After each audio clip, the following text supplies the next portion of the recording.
Bienvenue à la première conférence pour les proches aidants depuis février 2020. C'est vraiment symbolique, là, moi je trouve, de pouvoir se rencontrer en personne à l'intérieur pour une conférence, même si on est masqué, de se voir ensemble, d'être en sécurité, puis de partager de l'information importante pour vous. Moi, je trouve que c'est un moment historique. Historique nouveau, en fait. Merci, Mme Arcan. Donc, merci d'être là. Pour le fonctionnement, comme vous voyez, vous êtes assis espacés. On va vous demander de garder les masques. Comme ça, on est vraiment à un niveau de sécurité maximal, c'est ce qu'on veut. Si vous voulez sortir pendant la rencontre, on ne fera pas de pause. Donc, vous y allez au besoin. Il y a une porte pour entrer, celle que vous avez prise, et l'autre pour sortir.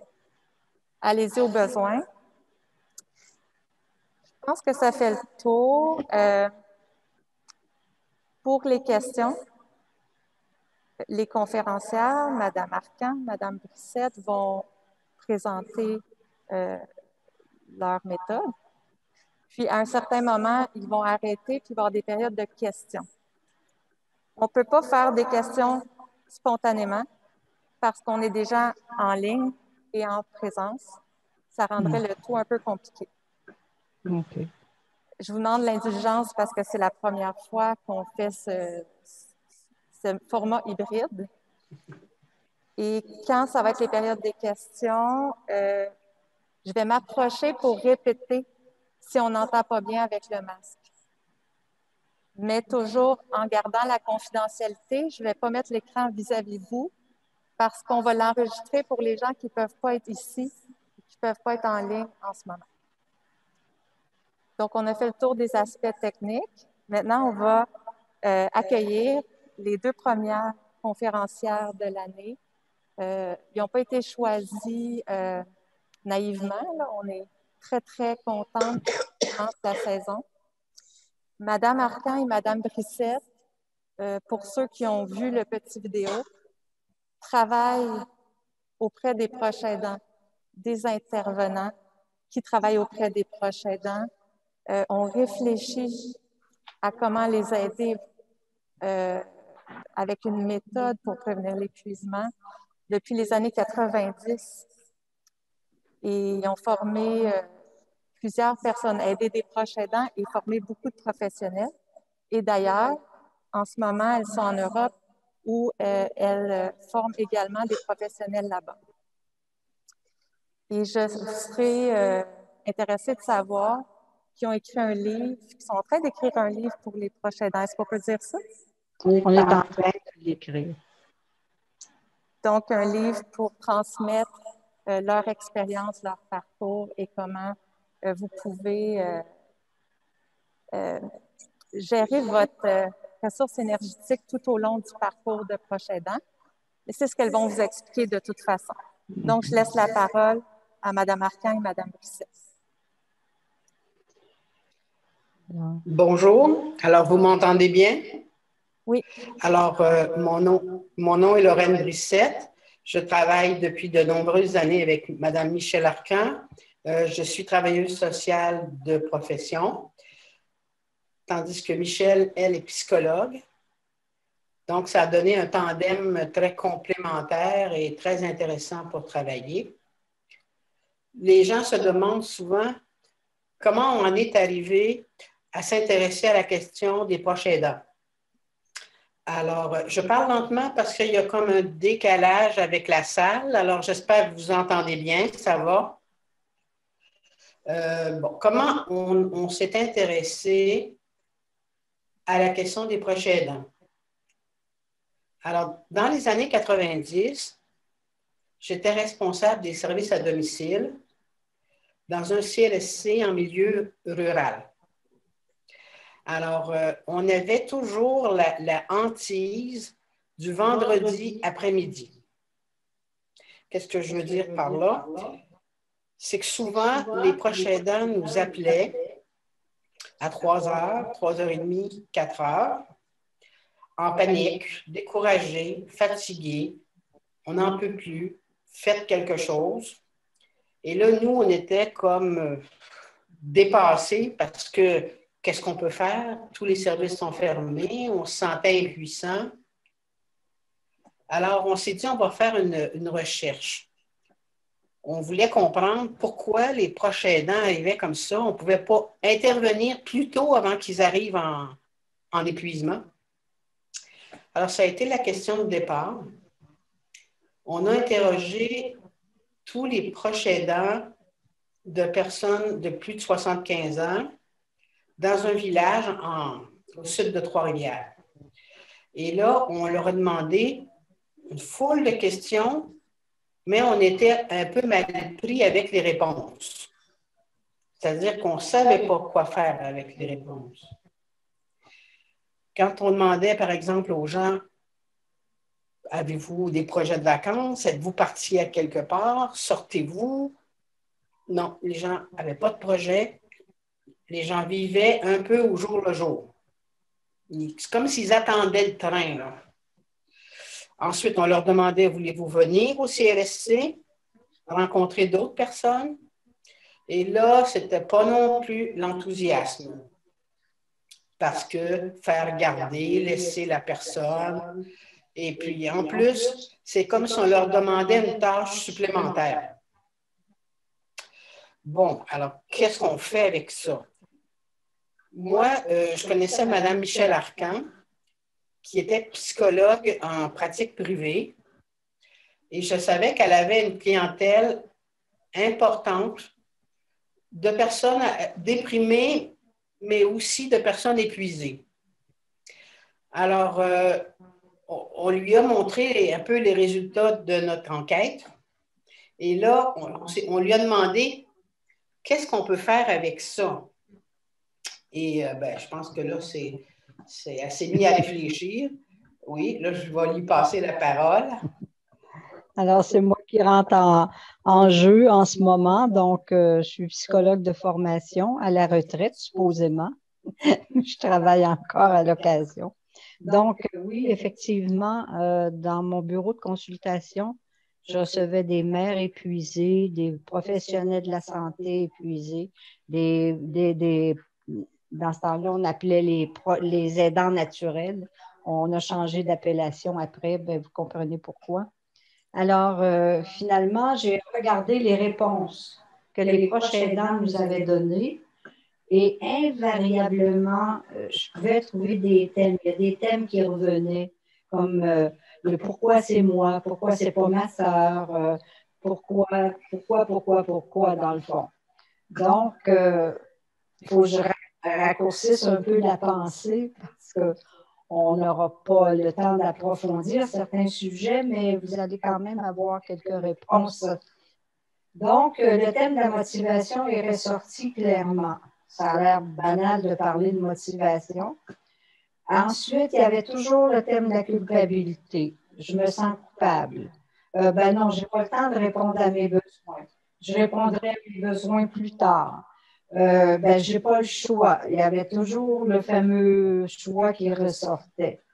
Donc, ça a donné lieu à... J'ai organisé les réponses et ça a donné lieu à de traiter des sujets qui peuvent avoir de l'air abstrait, de les traiter de façon concrète pour aider le proche aidant à prévenir l'épuisement. J'ai réfléchi un peu, je perds mon casque. J'ai réfléchi un peu par l'absurde, dans le fond. Parce que j'aime bien l'auteur Václavic, puis il avait écrit un livre, Faites votre malheur vous-même. Alors, moi, je me suis dit, comment on fait ça, s'épuiser? Bon, mais faites attention, là, de ne pas vous culpabiliser par la formulation que je prends en ce moment. Mais, dans le fond, il y avait quand même des choses qui revenaient régulièrement. Donc, j'ai jonglé avec ces thèmes-là et ça a donné lieu à une méthode qu'on a appelée après une méthode. Effectivement, on est en train d'écrire d'autres livres, mais il y avait à l'époque, il y a 25 ans, il y avait deux livres qui étaient sortis. un pour l'animateur, puis un pour le participant de groupe, où on avait des sessions où chacun des thèmes était élaboré.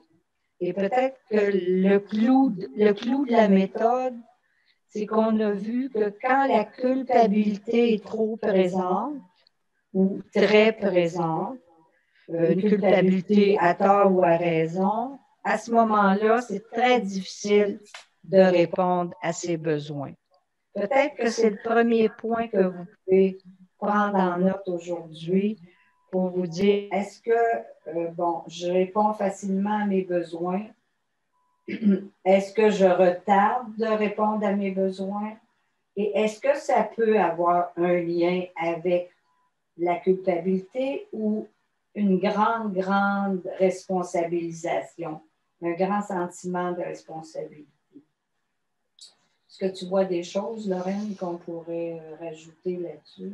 Ben, peut-être qu'on pourrait rajouter que les ateliers qui sont proposés par vos centres d'action bénévole et par le roman, ils s'appuient sur la démarche qu'on a écrite. Alors, tous les thèmes que Michel vient de vous énumérer sont inclus dans les ateliers.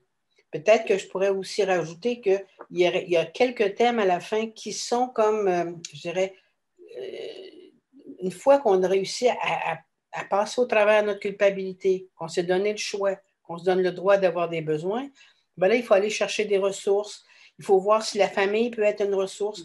Donc, il y a les thèmes à la fin de la démarche qui vont aider à dire maintenant, on fait quoi de concret pour changer dans comme vous pouvez dans voir, notre il y a vie. comme une progression dans le thème. On se demande, dans le fond, c'est quoi mes principales motivations? Il y en a, c'est des motivations très, ben, tout le monde est dans l'affectif quand même, mais certaines personnes veulent être parfaites, ils ont peur de faire des erreurs, ils veulent soulager au maximum la douleur de l'aider, bon, ainsi de suite. Ça peut faire partie de nos motivations. Mais c'est une démarche qui nous amène après à dire, mais quel choix moi je peux faire pour protéger mon énergie? Parce que dans le fond, quand on parle d'épuisement, c'est toujours qu'il y a une question d'énergie derrière. Qu'est-ce qu'on veut prévenir? On veut prévenir d'être en manque d'énergie. Et au fil du temps, ce qu'on a vu, c'est qu'il fallait définir certains thèmes parce qu'on confond souvent fatigue, épuisement, dépression ou lassitude. Donc, ça fait 25 ans qu'on travaille sur la méthode et on a vu que c'était très, très important de définir ces notions-là. Pourquoi? Parce que ça vous donne des indices pour vous situer. Parce que vous pouvez vous dire, ben, je suis où, moi, dans mon parcours? On va en parler du parcours du proche aidant. Mais donc, la fatigue, c'est normal d'être fatigué. Comme là, en ce moment, nous, on a une fatigue supplémentaire, tout le monde, on s'adapte à une nouvelle technologie. Bon, alors, tout ça, vous êtes continuellement en adaptation, les proches aidants. Vous trouvez une façon de faire, 2 semaines après, ça ne fonctionne plus. Donc, vous devez vous adapter. Alors, ça prend de l'énergie pour s'adapter. Puis, si vous trouvez une façon encore de récupérer, ça fait que vous vous trouvez dans une fatigue, on va dire, normale. Quand vous commencez à ressentir, ben non, j'y arrive plus, j'arrive pas à récupérer, c'est que là, ça glisse un peu dans ce qu'on a appelé, nous, la lassitude. Donc, dans la lassitude, ben, il y a le mot un peu c'est un peu plus pesant, notre vitesse de croisière est un peu moins rapide. Bon, vous comprenez l'idée principale, mais la fatigue n'est pas forcément l'épuisement. Mais à un moment donné, on entendait toujours chez épuisé. Mais dans le fond, quand on est épuisé, c'est parce qu'il n'y en a plus. Bon, pourquoi c'est important de mettre l'accent sur les définitions d'état? Parce que si je suis fatiguée, ce n'est pas les mêmes solutions que si je suis épuisée. Et la différence avec la dépression, on nous demande tout le temps, est-ce que c'est pareil, la dépression puis l'épuisement? Ben, ça se ressemble beaucoup parce que c'est souvent les mêmes symptômes. Dans la dépression, ben, il y a beaucoup de difficultés à se concentrer, à se réorganiser. Il y a, bon, en épuisement, ben, des troubles du sommeil, des troubles de l'appétit. Il y a des choses qui sont physiques, puis il y a des choses psychologiques. Mais le fondamental de la différence, c'est que dans l'épuisement, c'est la face, c'est plus pointu, on va dire. Je suis épuisé pour telle chose, mais je peux avoir encore le goût de vivre. Donc, tu marqué l'autre, Annie. Bon, peut-être que je ne vais pas m'occuper de ça. Non. Voulez-vous activer votre micro pour parler? Excusez. Est-ce que vous entendez toujours? Oui, on entend bien. Ah bon, OK. D'accord. Donc, dans l'épuisement, c'est plus ciblé. C'est plus, qu'est-ce que je pourrais faire pour améliorer ma situation? Dans la dépression, écoutez, ce pas des définitions scientifiques, là. C'est des définitions qu'on a fabriquées au fil du temps, entre guillemets, pour répondre à des questions qui sont souvent posées. En dépression, c'est beaucoup plus généralisé. C'est comme je ne vois plus du tout la lumière au bout du tunnel. Et puis même, ça m'enlève parfois le goût de vivre où je me dis, qu'est-ce que ça donne? Qu'est-ce que ça donne? C'est trop difficile. Tandis qu'en épuisement, ben, ce n'est pas tout à fait les mêmes questions. Alors, je ne sais pas si... Peut-être que je pourrais juste amener une précision. Michel vous a donné les 4 niveaux, là, la fatigue, la lassitude, l'épuisement et ensuite la dépression. Je voudrais souligner que la lassitude, c'est très, très important pour vous de savoir qu'on peut faire quelque chose pour arrêter la chute vers l'épuisement quand on est dans la lassitude. Parce qu'il y a des indices, des symptômes que vous pouvez observer. La lassitude, ça vient avec le temps, avec la durée. C'est une fatigue, mais c'est insidieux. Ça peut prendre des semaines, des semaines. C'est comme un élastique que vous étirez, que vous étirez, que vous étirez. Vous ne vous en rendez pas compte, mais il va arriver sur le point, il va craquer. Et ça, quand l'élastique craque, on est en épuisement. Donc, qu'est-ce qu'on peut faire pour ramollir régulièrement notre élastique? Parce qu'on est souvent à dire encore un peu plus, encore un peu plus. Vous savez, la fameuse liste du samedi, hein, pour les jeunes mamans et tout, mais pour tout le monde, on en rajoute, on en rajoute. Puis là, ben, l'image de l'élastique, effectivement, on tire sur l'élastique. Mais personne n'est à l'abri de l'épuisement.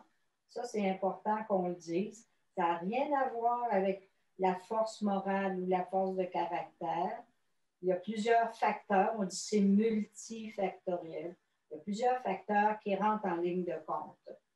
Alors, l'idée, comme dit Lorraine, c'est qu'est-ce que je peux faire plus régulièrement? Vous me voyez faire le geste un peu pour donner du mou à mon élastique. Parce qu'on est pareil, j'attendrai demain, la semaine prochaine, aux vacances, les travailleurs, ça c'est classique, ils vont se reposer aux vacances. Souvent, les personnes vont dire, ben, je me reposerai à la retraite. D'autres vont dire, ben, je me reposerai quand il sera placé. Ainsi de suite. C'est une mauvaise gestion des énergies, parce qu'une énergie, on va y revenir au compte en banque. Alors, je te passe la parole, Lorraine. Par rapport à ce que tu disais par rapport à la lassitude, une question importante aussi à vous poser, c'est est-ce que j'ai des signaux d'alarme qui vont m'avertir que je suis rendu trop loin au niveau de mon élastique? Parce que je tire, je tire, je tire. Mais là, ça vous prend un signal d'alarme qui dit, oups, si vous continuez à tirer, ça va casser. Et il y a 2 grands types de signaux d'alarme. Il y a des signaux d'alarme qui sont très physiques. Alors, les personnes qui se connaissent bien, elles savent que quand elles commencent à avoir des migraines, des problèmes d'estomac, parfois des maux de dos, parfois de l'angoisse, ben, c'est des symptômes qui peuvent donner le message, là, tu es rendu un peu trop loin. Là, il faut que tu fasses quelque chose. Il y a aussi des symptômes qui sont comportementaux. Par exemple, les changements brusques d'humeur chez une personne. Une personne qui est patiente, puis là, depuis quelque temps, là, elle se choque pour des riens, elle se met en colère tout de suite et elle se met à pleurer tout de suite après. Voyez-vous, ces changements brusques d'humeur peuvent être des indicateurs que la personne, elle est rendue au bout de son élastique. Alors ça, c'est important de se connaître. Je pense qu'un message que Michel et moi, on veut beaucoup transmettre, c'est prévenir l'épuisement, c'est une démarche pour savoir quelle sorte d'élastique je suis. La connaissance de soi. Oui. Quelle sorte d'élastique je suis, puis quels signaux d'alarme j'ai pour protéger mon élastique.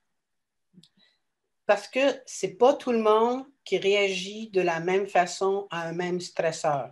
Et ça, c'est important de le dire parce que les gens se culpabilisent beaucoup en se comparant aux autres proches aidants. Ils disent « Ah, ben oui, mais elle, là, elle a 2 personnes à s'occuper, puis elle n'est pas épuisée, puis moi, j'en ai juste une ou j'en ai une à temps partiel, puis je suis épuisée. Je ne dois pas être bonne. » Alors, les gens, ils se comparent beaucoup. C'est important de voir qu'on a des élastiques, c'est bien injuste, là, mais qui ne sont pas les mêmes. Personne n'a la même résistance au stress. Exact. Non plus. Puis, personne est sensible aux mêmes agents stresseurs. Exact. Tout à fait. Alors, ça peut être une bonne réflexion pour vous de vous demander, mais c'est quoi, vous, qui vous stresse le plus? Ça peut être... il y a des personnes, c'est la peur d'arriver en retard, toujours pressé, le stress du temps. Et puis, il y a des personnes pour qui ça les stresse absolument pas. Eux autres, ils sont en retard, puis la vie va bien. Comme disent les Anglais, easy going. Easy going. Alors, ça nous demande de se questionner. Une personne va dire, ben moi, ce qui me stresse au travail, oh, j'y pense plus après, c'est fini. Puis une autre personne va dire, ben moi, un stress au travail, j'arrive pas à m'en sortir. Je le traîne partout, voyez-vous? Donc, on vous invite dans cette démarche-là à faire une réflexion avant d'en arriver à l'étape de l'épuisement. Voilà. C'est plus facile à dire qu'à faire. C'est plus facile à dire qu'à faire. Parce que dans le fond, c'est important que vous ne vous culpabilisiez pas. Mais la situation du proche aidant, on a fait un mot, c'est pas vraiment un mot, mais c'est énergivore. C'est sûr que ça touche ce qu'on disait sur les nombreuses adaptations que vous avez à faire. Et puis, si votre énergie n'a pas le temps de se renouveler entre 2 adaptations, ben c'est ça qui est un peu plus difficile. Même avec des enfants, une de mes filles me disait, mais oui, mais maman, tu m'as donné un truc, je l'ai appliqué, puis il ne marche plus. C'est comme elle aurait voulu que le truc marche pendant 2 ans. On peut bien comprendre, comme ça, elle aurait pu se reposer un peu. Mais avec la personne malade, n'oubliez pas que la maladie évolue. La personne malade aussi, elle a son caractère. Elle évolue, elle aussi, dans sa façon de se percevoir. Bon, là, c'est sûr, quand il y a des troubles cognitifs, c'est différent un peu, mais quand même. Et vous-même, vous avez continuellement à vous adapter à des nouvelles façons d'être de l'autre personne. Des fois, vous pouvez être surpris de vos réactions. Mais Lorraine était dans les signaux d'alarme. Souvent, les proches aidants se reprochent d'avoir des pertes de patience. Alors ça peut être une échelle d'évaluation. Supposons que vous perdez patience 2 fois par jour. C'est peut-être juste normal. C'est peut-être pas si grave que ça. Puis il ne s'agit pas non plus. Ça dépend de l'intensité de la perte de patience. Mais si vous dites, moi, d'habitude, je perds patience 2 fois par jour, on fait un peu une blague avec des chiffres. Tout d'un coup, vous perdez patience 7-8 fois par jour. Là, ça devrait commencer à allumer une lumière. Mais là, je vous entends dire oui, mais je fais quoi? Parce que ma situation, je n'ai toujours pas des grandes solutions ou vous n'avez pas des solutions à proposer. Mais au moins, vous pouvez éviter de vous culpabiliser un peu et peut-être d'accepter, mais on y reviendra aux ressources. Mais en fait, là, ce qu'on vous donne actuellement, Michel et moi, c'est des indicateurs pour vous dire, attention, il y a peut-être quelque chose à faire avant que ça continue. Et ça, dans la suite de la démarche, on va le voir, qu'est-ce qu'on pourrait peut-être faire. Nous, aujourd'hui, on s'habitue à une nouvelle technologie. Oh oui, c'était très stressant. C'est pas pour le dire. Okay. Est-ce qu'on a encore des choses à dire sur l'épuisement? En tout cas, l'épuisement, je pense que c'est une situation sérieuse, que ça ne se règle pas. On ne dit pas, je prends une semaine de vacances puis je recommence. Là. Un épuisement réel, ça prend quand même du temps de récupération. Et quand on est un proche aidant, c'est très compliqué parce que est-ce que quelqu'un d'autre peut s'occuper de la personne pendant que je me repose? Est-ce qu'il y a un hébergement temporaire? Est-ce qu'il y a une ressource? Ça, c'est une des grandes questions. C'est pour ça qu'en lassitude, mais c'est difficile de convaincre des fois le proche aidant, en lassitude, d'accepter du répit. Encore là, on va entendre oui, mais il n'y en a pas tant que ça de proposition de répit. Bon. Mais vous comprenez l'idée, là, le principal, que essayez de trouver des façons, mais ça pourrait être dans vos motivations, de baisser un peu vos exigences, de baisser un peu vos objectifs, de baisser un peu la barre. Et l'épuisement, ça prend du temps de récupération. Et c'est important aussi de voir que dans l'épuisement, on peut souvent se culpabiliser de s'épuiser. Ça, c'est quelque chose qu'il faut prendre en compte. Les gens se sentent coupables de s'épuiser, ils se demandent comment ça se fait qu'ils s'en sont rendus là. Eux qui se pensaient plus forts que ça, c'est comme une perte de confiance en soi. Et puis, qu'est-ce que les autres vont penser? Donc, c'est psychologiquement difficile, ça. Un épuisement, c'est vraiment quelque chose où on pense, nous, qu'il faut de l'aide. Il faut de l'aide extérieure quand on est en épuisement. C'est sûr, il peut y avoir de l'aide médicale, il peut y avoir des médicaments pour dormir mieux, mais il faut qu'il y ait un certain accompagnement pour essayer de comprendre comment on s'est rendu à ce point-là et comment changer des choses pour ne pas recommencer encore à prendre les mêmes, j'ai envie de dire, les mêmes tracks, là, mais la même direction. Parce que si on ne change rien dans ses comportements, dans ses attitudes, ben, le risque, c'est qu'on recommence à s'épuiser. Ce qui n'est pas facile d'en comprendre la fatigue, c'est que dans le fond, c'est facile de comprendre la fatigue physique ou la fatigue musculaire, mais ce n'est pas forcément facile de comprendre la fatigue émotionnelle. Parce que si, par exemple, je travaille, je ne sais pas, dans un domaine plus technique et j'ai souvent les mêmes gestes à faire, je vais me rendre compte de la fatigue musculaire, faire une ou quelque chose comme ça. Ça va dire j'ai sollicité un peu trop de muscles. Bon. Par rapport à l'émotion, on dit ça pour que vous essayiez, vous, de ne pas vous culpabiliser trop. La fatigue psychologique, c'est subtil, c'est insidieux, c'est invisible en plus. C'est difficile à percevoir, puis plus une personne est responsable, plus une personne est vaillante, plus une personne est volontaire, ben, elle a moins de signaux d'alarme pour sa fatigue. Ça marche un peu ensemble ou elle s'est habituée à ne pas les écouter. Ça peut être ça aussi. Parce que dans le temps, il disait, il ne faut pas s'écouter. Hein? J'entendais ma mère de dire, ma tante Lorette, elle s'écoute. C'est une petite nature. Pauvre tante Lorette, peut-être qu'elle était mieux, elle, de s'écouter. Après ça, il y a eu, écoute ton corps. Ben là, on ne sait plus quoi faire. On ne sait plus quand on s'écoute, quand on ne s'écoute pas. Il n'y a pas encore de règles précises là-dessus. Si j'ai mal à la tête, c'est plus facile d'écouter. Mais la surcharge émotionnelle, même comme psychologue, il y a des gens qui me demandaient, mais tu fais quoi, toi, Michel? C'est pas facile. Tu reçois toujours des gens qui sont en difficulté. Mais c'est vrai aussi qu'à un moment donné, je suis venue en lassitude parce que je me permets de le dire parce que personne n'est à l'abri de l'épuisement. C'est important de prendre d'autres types de repères. Ben, j'ai eu une grosse journée d'émotions aujourd'hui. Ben, peut-être que demain, je m'en demanderai un peu moins. Hein? Donc, ça fait partie des petites économies d'énergie qu'on peut faire au quotidien.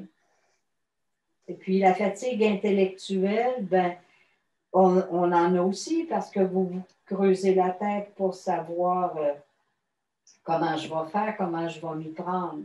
Donc, quand on a un tableau, là, on dessine un triangle et puis on écrit sur une partie du triangle la fatigue physique, l'autre partie du triangle la fatigue émotionnelle, puis l'autre partie du triangle la partie intellectuelle. Puis, c'est sûr que n'allez pas vous reposer dans la partie qui est sollicitée. Bon, si je finis ma journée de travail comme psychologue, je ne vais pas aller voir le soir un film Ici, on pleure. Hein? Je suis peut-être mieux d'aller voir Un petit cochon est dans la ville avec mes petits-enfants. Comme ça, je vais rigoler un peu. Je vais varier mon registre émotionnel. Il y a des gens qui me disaient « Ouais, mais Michel, je ne suis même plus capable d'écouter les nouvelles. » Ben, c'est déjà un indice que émotionnellement ou intellectuellement, ben, il y a une fatigue qui est difficile à mesurer, mais la mesure, elle arrive par je suis même plus capable d'écouter les nouvelles. Mais est-ce nécessaire? Ben, je peux peut-être pour un bout pas écouter les nouvelles, justement. Dans le temps du COVID, on a entendu plein de gens qui ont dit j'écoute plus les nouvelles, ça me déprime. Parce que c'est vrai qu'on était surchargé de nouvelles dramatiques. Alors, c'est un bon exemple. On vient juste de vivre ça. Alors, moi, je suis partie, Lorraine. On continue, ça va bien.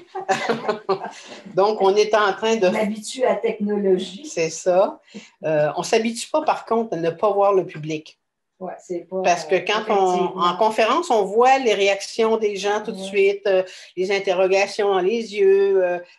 Là, on essaye d'y aller un peu sans repère, mais bon. Oui, puis on propose aussi, quand on est devant la salle, de poser des questions à mesure. Il ne faut pas que vous les oubliez ou que ça soit par rapport à ce qu'on vient de dire, mais là, on ne peut pas le faire. Donc, on va faire avec.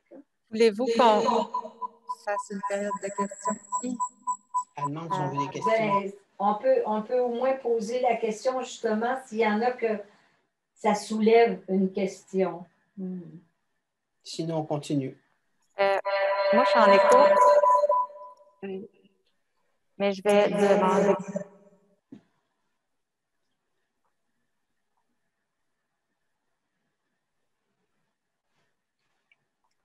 Oh, si c'est compliqué, on va continuer. Oui, vous pouvez continuer. On va continuer, Anne-Julie? OK. OK. Mais ça va jusque-là? Le son rentre bien? Il n'y a pas trop de réverbération? Votre son à vous est très bon. C'est OK. moi, je pense qu'on entend moins. Si les participants à distance, vous avez des questions, les écrire dans la boîte à droite. Puis dans la salle, levez votre main, puis on va essayer de s'ajuster. Merci. Donc, personne ni devant, ni... Bon, d'accord, merci. OK. Alors, ce qu'on a vu jusqu'à maintenant, c'est que, on a vu c'était quoi les thématiques qu'on a développées dans notre démarche de prévention de l'épuisement, démarche qui est utilisée dans les groupes de prévention. Ensuite, on a vu la distinction des termes entre fatigue, lassitude, épuisement et dépression. Je pense qu'on a fait le tour de cette question-là. Maintenant, il y a un point ou des éléments qu'on veut apporter qui ne sont pas forcément des éléments de notre démarche, mais on pense que ça peut être intéressant pour vous de comprendre votre trajectoire d'aidant dans votre vie, dans votre carrière d'aidant, si je pourrais dire ainsi.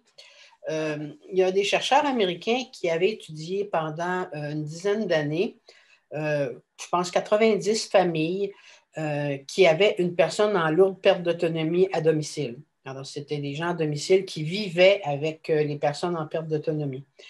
Et ils ont observé sur toutes ces années-là qu'il y avait comme 4 grandes étapes dans la vie du proche aidant et de la relation de l'aidant et de l'aidé. La première étape, ça survient quand la maladie s'installe, quand par exemple, après un AVC, après un accident de voiture, après une maladie grave qui laisse des séquelles, quand on a un diagnostic, par exemple, de maladie d'Alzheimer. Alors, il y a comme un début, il y a comme un point A où on constate la maladie, on constate les handicaps, on constate les difficultés, et là, on s'organise. On appelle ça, cette étape-là, la mise en place de l'aide. Alors, la plupart d'entre vous, vous l'avez probablement vécu. C'est le moment où on fait beaucoup d'examens à l'hôpital, où on va beaucoup chez les spécialistes, on fait des séjours en réadaptation, l'infirmière vient à domicile, l'auxiliaire du CLSC vient pour l'hygiène. On a un calendrier à organiser autour de la maladie, mais aussi autour des autres responsabilités qu'on a dans notre vie. Donc, c'est une période très intense, très chargée, qui peut être plus ou moins longue. C'est une période qui va s'achever quand tout va être mis en place, quand la routine va s'installer. Ce qui est particulier dans cette période-là, c'est que le proche aidant est au début de la situation d'aide et souvent, il est plus jeune, il est encore en bonne santé, il a encore de l'énergie, et souvent même, il y a tellement d'énergie puis il veut tellement bien faire que même si la famille offre de l'aide, il va souvent dire, ben non, ça va, je me débrouille, je suis pas mal pris, si j'ai besoin, je vous demanderai. Mais voyez-vous, c'est vraiment, c'est comme si le proche aidant, des fois, il se mettrait en mode, je prépare un combat ou je prépare un sprint, mais il ne réalise pas toujours que ce qui s'en vient devant lui, c'est un marathon. Est-ce que vous voyez bien le risque dans cette étape-là, c'est tout mettre les œufs dans notre panier, tout mettre notre énergie.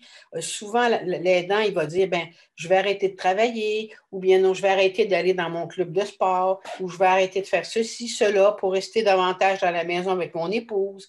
Alors, les gens changent leurs habitudes et de plus en plus, ils se centrent sur les besoins de l'aider en niant, ou en tout cas, en n'ayant pas l'impression que leurs besoins à eux sont importants. Parce qu'il y a l'état de choc aussi d'apprendre la maladie. Oui.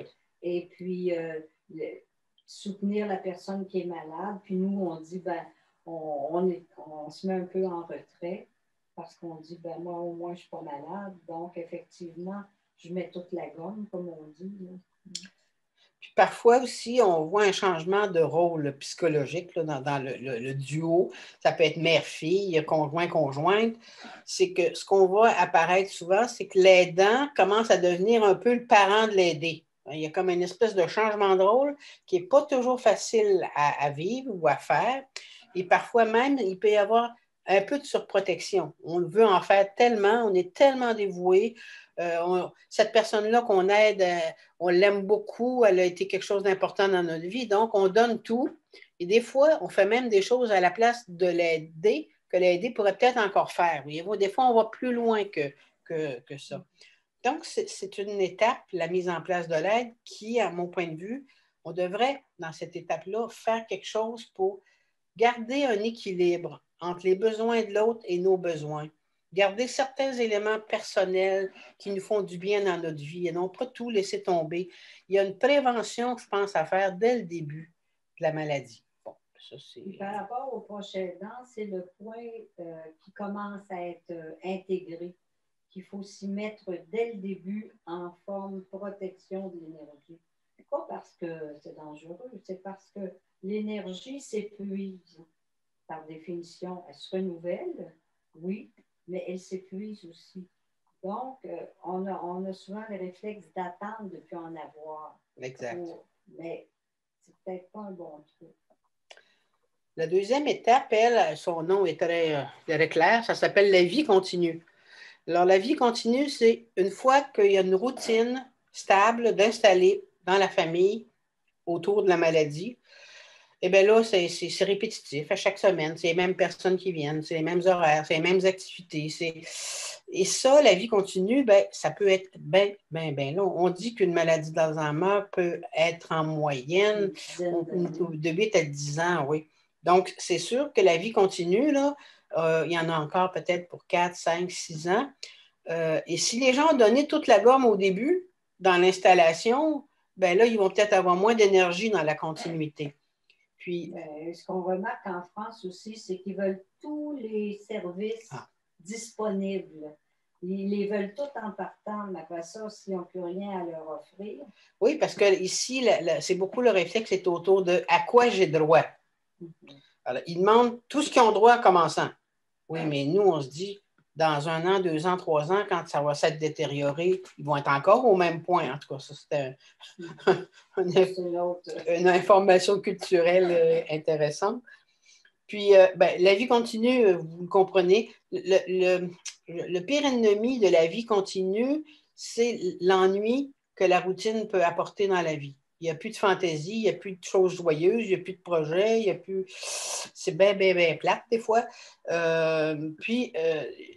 C'est ça. Souvent, on s'aperçoit que les gens, s'il y a le vide autour de l'aider, parce que vu qu'il sort de l'aider puis de l'aidant, vu qu'il ne sort plus, les amis viennent moins. Donc, c'est cette dimension-là qui est difficile dans la vie continue. Je rajouterais quelque chose aussi, c'est que même quand c'est pas plate, on va dire comme ça, même quand il y a encore un peu de plaisir puis de la joie, n'oubliez pas que la fatigue psychique, c'est insidieux.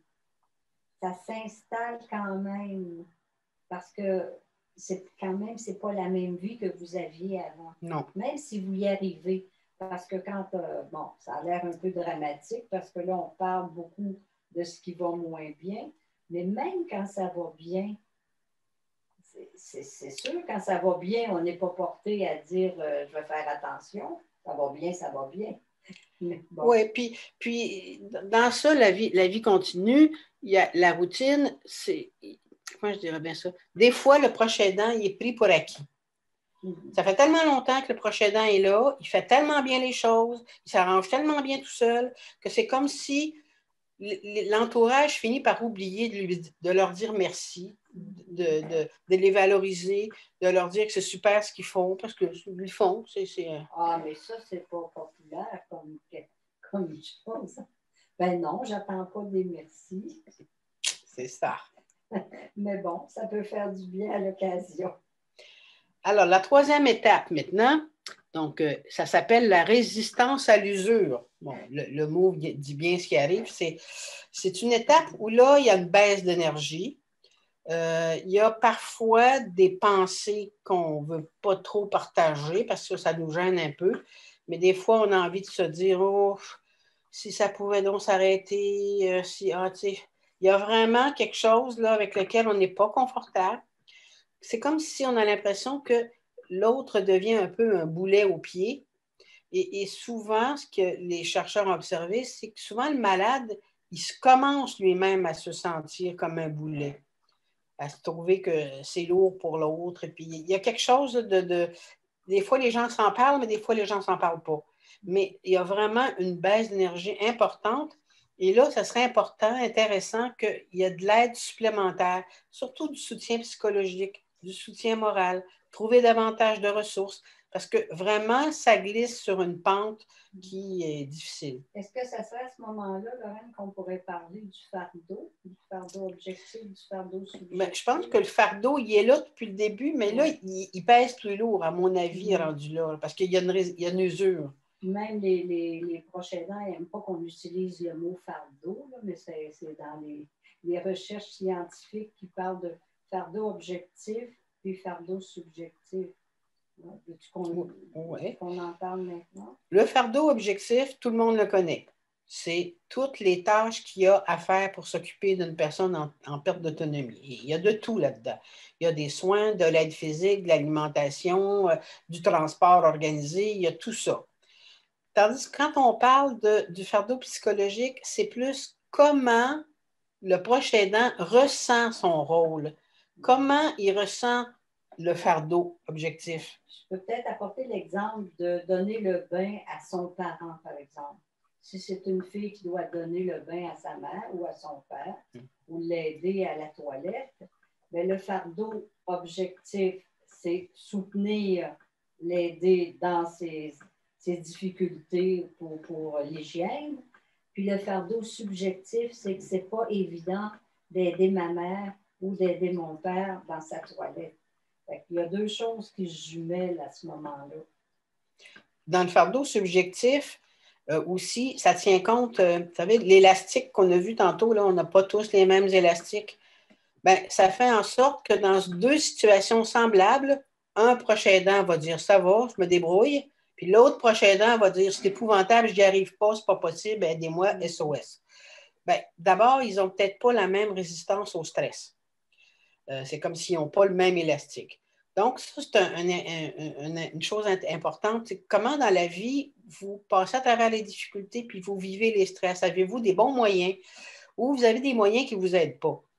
Les 3 repères, c'est dans le fardeau subjectif, c'est la résistance au stress, c'est la qualité de la relation qu'on avait avec la personne avant que la maladie se déclare, mais ça peut être aussi comment la relation s'est transformée, puis que ça rejoint peut-être des difficultés ou des choses. Donc, ça a été étudié. C'est sûr que si j'ai une relation difficile avec ma mère, puis là, elle tombe malade, ben, peut-être qu'il y a certains soins qui vont être plus lourds pour moi. Donc, ça va peser plus lourd dans ma balance. On va utiliser le compte en banque tout à l'heure. Puis le 3e point... C'est la qualité du réseau social, la qualité du soutien social. Les chercheurs sont aperçus qu'un proche aidant qui a beaucoup de soutien social, ça ne veut pas dire de l'aide matérielle, des gens qui sont autour, qui les encouragent, qui les écoutent, qui leur donnent du soutien moral, qui leur téléphonent, qui les invitent. Donc, s'il y a un bon soutien social, on va arriver moins vite à ce seuil de rupture, c'est ça. Donc, on a dit, est-ce que... La différence, par exemple, j'ai une sœur qui a la maladie d'Alzheimer, c'est ma nièce qui s'en occupe. Donc, une de mes sœurs a dit, ben moi, je veux bien aller t'aider, Michel, quand tu vas... J'ai pris 3 jours cet été pour m'occuper de ma sœur. Ma nièce était partie en répit. Moi, ça me dérangeait, mais je ne dis pas ça pour dire je suis meilleure que. Moi, ça ne me dérangeait pas de l'amener à la toilette ou de la laver. Ma sœur Ghislaine a dit, par contre, moi, ça, je ne serais pas capable de faire ça. Donc, c'est important. Elle se connaissait assez pour dire, moi, je ne serais pas capable de faire ça. Mais ce n'est pas grave. Elle a fait des repas que moi, ça me soulageait qu'elle fasse des repas. Voyez-vous, c'est important aussi d'accepter, de reconnaître on peut appeler ça une limite ou... Un stresseur. C'est un agent stresseur qu'il faut accepter. Puis, il faut peut-être trouver, après ça, aller voir, bien, dans mon réseau, est-ce que quelqu'un peut me soutenir ou bien le réseau plus élargi? Là? Alors, pour terminer avec ce processus en 4 étapes, la vie continue quand la routine est installée et que tout va à peu près bien. La résistance à l'usure, c'est quand l'énergie est de moins en moins là, puis que, oups, on sent une grosse baisse. Et finalement, la dernière étape, ben, ça s'appelle le seuil de rupture. Alors, bon, on voit bien aussi ce que ça veut dire. C'est que là, je suis comme à une croisée de chemin. Est-ce que je laisse... Ah oui, je suis dans une... Parce que je sais, ça réverbère, OK. Alors, c'est la croisée de chemin où il y a 2 choses possibles. Ou bien, je commence à envisager un hébergement de la personne parce que c'est plus possible. Mais il y a aussi peut-être, au seuil de rupture, on peut peut-être rebondir. C'est-à-dire que si on est capable d'aller chercher davantage d'aide, davantage de soutien, davantage de répit, si les autres membres de la famille se mobilisent pour aider, bien là, peut-être qu'on va pouvoir continuer encore notre cheminement dans le soutien à domicile avec la personne en perte d'autonomie. Mais c'est souvent là, moi, ayant travaillé dans les CLSC beaucoup, c'est souvent au seuil de rupture où on reçoit un téléphone, où les gens nous arrivent. Et là, oups, je dirais que la situation est déjà assez, entre guillemets, endommagée. Et la question, c'est est-ce qu'on peut s'organiser pour que ça continue ou il faut penser à préparer un hébergement pour la personne? Alors ça, c'est un peu le schéma d'ensemble là, de ce que traverse... Oui, ça, c'est général. C'est pas... Ouais. C'est pas spécifique à une maladie ou à quoi que ce soit, ou c'est quelque chose qui, dans la recherche, est général. Si on résume. Oui.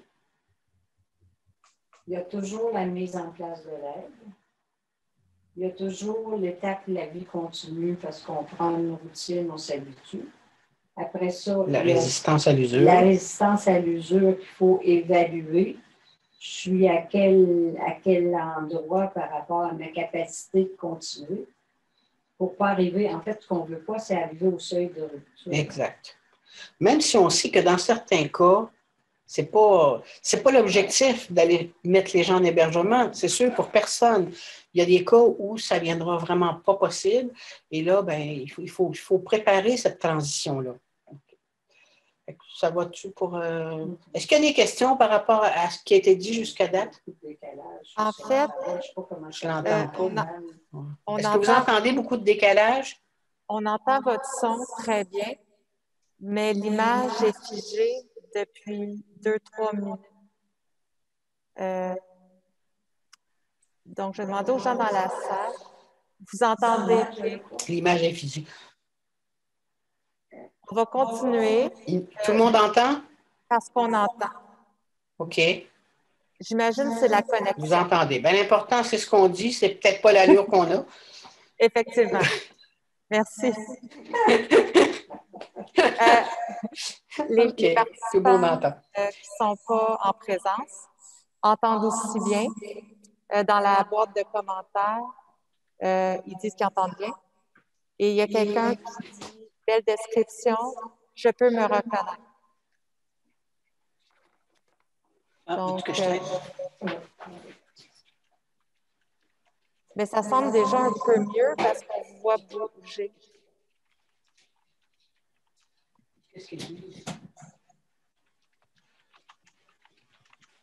Est-ce qu'il y en a qui ont des questions pour les conférences? Excusez-moi, parce que là, il faut plugger nos ordinateurs.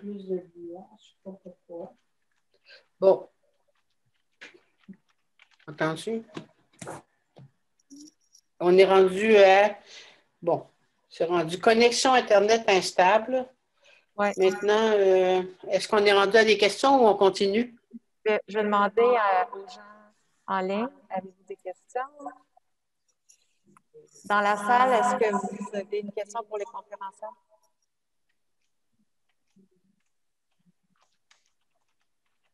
Qu'est-ce qui vous frappe le plus? Ça peut être des commentaires aussi. Oui, est-ce que ça vous surprend ce qu'on vous a dit jusqu'à maintenant? Vous savez tout ça? Vous savez, ouais, ou vous avez vécu ça ou...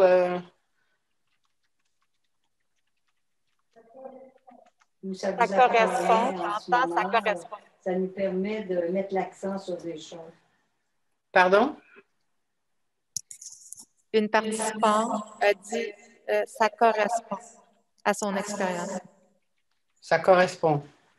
OK. Donc, je pense qu'on va vous laisser poursuivre. Bon, au moins, quand ça correspond, ça rassure. C'est bon, c'est. OK. Et, voyez-vous, c'est important de voir comment ce schéma-là, il nous apprend qu'il faut commencer très tôt à s'occuper de soi. C'est ça qui est intéressant. C'est pas rendu à la dernière étape qu'on peut le faire facilement, mais c'est vraiment au début. Alors, et dans notre processus à nous, ben, c'est ça qu'on vise à faire, c'est que les gens apprennent à prendre soin d'eux-mêmes le plus tôt possible. Donc, Oui, on va parler de l'énergie un peu. Oui. On va vous parler d'énergie, mais inquiétez-vous pas, on n'appartient à aucune secte. Hein, on le dit tout le temps parce que, oh mon Dieu, c'est un mot qui a été bizarre dans les années 90-2000. Alors, nous, on parle vraiment de l'énergie à partir de quelque chose de scientifique. On s'est beaucoup appuyé sur les travaux d'un psychiatre américain, Alexander Lowen, qui parle d'énergie un peu comme les Chinois parlent d'énergie dans l'acupuncture. On sait tout. Ah oui, OK. Je ne l'entends pas, le décalage, c'est sûr. Donc, l'énergie, on sait que ça existe. L'énergie, c'est le carburant du fonctionnement humain. Bon, on n'a pas... Il y a une chose qui est très injuste, mais on n'a pas tous la même forme d'énergie. Il y a des personnes qui sont beaucoup plus énergiques que d'autres personnes. Et ça ne veut pas dire que les personnes qui ne sont pas énergiques ne sont pas travaillantes. Les personnes qui n'ont pas beaucoup d'énergie dans leur vie ont souvent appris à ménager leur énergie. Ils font tout ce qui... C'est comme la tortue et le lièvre, là, hein? Ils sont un peu la tortue. Ils ne vont pas vite, ils ne s'épuisent pas la plupart du temps.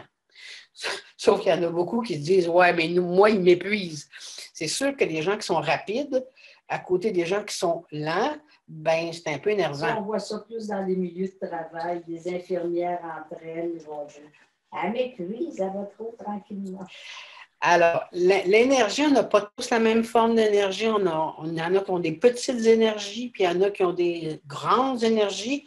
Mais curieusement, c'est souvent les gens qui ont beaucoup d'énergie qui sont les plus à risque de s'épuiser. Parce qu'ils ne font pas attention à leur énergie, ils fonctionnent comme s'il y aurait toujours de l'énergie. Mais en réalité, non. Ils peuvent se surinvestir, puis ils peuvent tomber en épuisement parce qu'ils ne mettent pas de limite. Ils n'ont pas de signal d'alarme qui dit « Hey, il faut arrêter. » là. Ils en ont eu, mais ils ont fait taire. Ah, oui, ils en ont eu, mais ils ont fait taire. Tout à fait. Alors, qu'est-ce qu'on peut dire? Ah oui, l'énergie. Qu'est-ce qu'on fait avec l'énergie, Lorraine? On la dépense. On la dépense. OK. J'avais-tu ma feuille? J'avais une feuille. Bon, c'est pas grave. Reprends le micro. Alors, l'énergie. Alexander Lowen, il nous dit, on en a parlé un peu tantôt, l'énergie existe, l'énergie s'épuise, l'énergie se renouvelle. Donc, là, Lorraine, vous signifiez clairement qu'on n'a pas tous le même type d'énergie, la même énergie. Comme elle dit, c'est injuste. Même dans les pouponnières, on va voir les bébés déjà qui sont plus énergiques, d'autres sont un peu plus lymphatiques. On ne sait pas ce qui est le mieux. On verra. Mais effectivement, l'énergie, c'est fait pour être dépensée. On n'est pas tout le temps non plus en train de dire qu'est-ce que je fais avec mon énergie. On la dépense. Mais on pourrait se prendre des points de repère, par exemple. Donc, on a fait, nous, Lorraine est allée chercher une image. Mon petit papier. Je ne sais pas si vous allez voir l'image ici. Est-ce que vous voyez l'image? C'est un peu trop proche, peut-être. Est-ce que vous voyez l'image? Trop proche. Avec eux, un peu. Non, il n'y en a pas. Non. Non, bon. Alors, imaginez un compte en banque. Un compte en banque énergétique. Donc, comme votre compte en banque financier. Alors, vous partez au départ avec des sous, des sous, des piastres, ou peu importe, un capital énergétique. Alors, comme on sait que c'est fait pour être dépensé, ben, on le dépense. Donc, l'image, elle nous dit, je dépense avec mes amis, je dépense mon énergie avec ma famille, je dépense avec mes patrons, je dépense dans des situations. Il y a des situations plus énergivores que d'autres. Et le premier réflexe qu'on a quand on commence à sentir qu'on manque d'énergie, ou bien que les gens nous disent « fais-en moins, ménage-toi, fais attention », bien, ce n'est pas si évident que ça. Alors, l'énergie, on ne l'a peut-être pas assez souligné, ça peut être des personnes à qui on donne de l'énergie et ça peut être des situations qui nous tirent de l'énergie.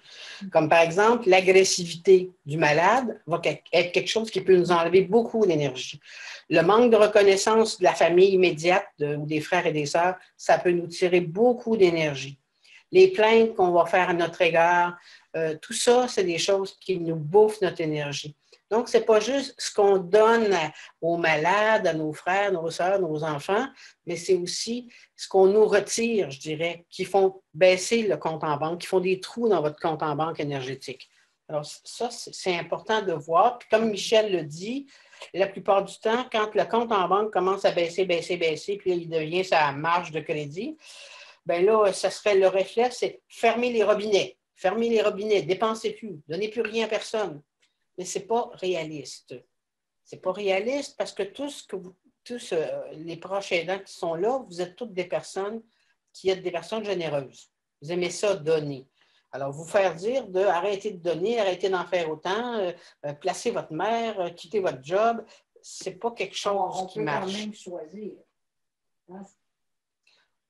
On peut choisir de fermer un petit peu les robinets. Là, on parle, bon, le prochain aidant, mais disons, je prends un exemple de la vie courante. Une mère de famille, elle ne peut pas dire à son bébé, tu ne fais pas une otite cette semaine, ça ne me convient pas. Bon, le bébé fait une otite, il y a une otite, ben ton énergie, elle va aller là, parce que dans le fond, c'est normal, le bébé, il n'est pas autonome. Donc, il y a des situations comme ça que faut choisir, dans le fond. Il faut être capable de se faire des priorités. Bon, avec un bébé, c'est facile, ça se fait un peu tout seul, les priorités.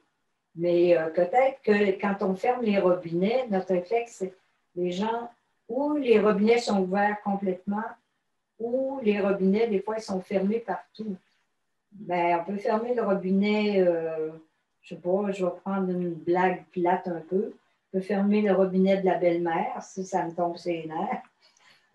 Peut-être que ce n'est pas nécessaire que je lui fasse 4 téléphones dans la semaine comme elle aimerait bien que je fasse parce que j'ai d'autres choses. Bon, voyez-vous, il faut regarder à quelle place que je peux réduire le débit de ce que je donne. Et à d'autres places, ben, il faut que je continue à donner parce que ça fait partie de la situation. Donc, si on regarde mon compte en banque, vous pourriez dire, vous pourrez même faire l'image chez vous, faire l'exercice. Vous dessinez un compte en banque, des robinets en bas, bon, puis regardez, mettez des noms, puis mettez des situations. Là, c'est une question de choix. Cette semaine, à quelle place je peux couper? Que ça ne m'impacte pas ou que ça ne me crée pas un problème de conscience? Est-ce que je peux ne pas faire de dessert cette semaine? Je donne un exemple tout banal. Là. Ou acheter des plats congelés, acheter de la pizza. Je peux acheter de la pizza, c'est ça.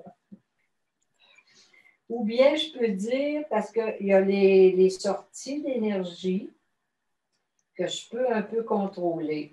La notion qu'on vient d'évoquer, c'est que je peux, à certains endroits, contrôler mon débit.